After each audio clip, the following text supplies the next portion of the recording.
Jadi, inflow, outflow portfolio itu satu, kemudian, faktor politik, ya kan, stabilitas politik seperti apa, kemudian kebijakan fiskalnya seperti apa, and then tentunya suku bunga akan sangat berpengaruh, ya kan. Kayak Amerika sekarang kenapa, US dollarnya cenderung melemah, karena juga orang sudah mulai mengantisipasi kelihatannya Fed akan turunin suku bunga mungkin masih 2-3 kali lagi gitu loh tahun 2026.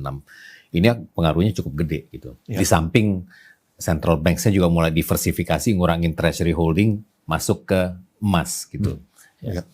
Nah, kalau misalnya tadi ya, misalnya kita ngomongin potential Fed fund rate cut, termasuk otomatis biasanya ada korelasi juga dengan BI rate kita itu dipangkas. Iya. Nah, biasanya kan kalau misalnya kita setiap kebijakan ekonomi itu pasti ada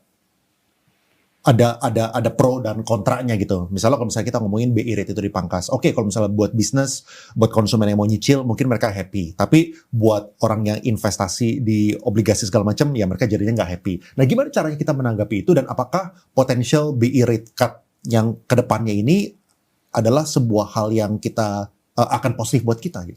Iya. Kalau penurunan suku bunga sih hampir semua orang happy kecuali yang punya deposito banyak ya. Pasti nggak happy. Kayak Pak Hotman agak kurang happy kemarin saya lihat.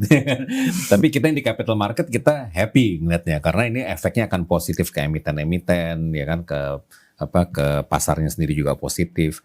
Jadi kebijakan penurunan suku bunga ini kemungkinan akan terjadi kalau Amerika beneran turunin suku bunga. Karena kekhawatiran Bank Indonesia selalu adalah waktu dia turunin suku bunga, kayak saya bilang tadi, ini bisa mempengaruhi kita punya currency gitu loh. IDR-nya bisa semakin melemah apa enggak.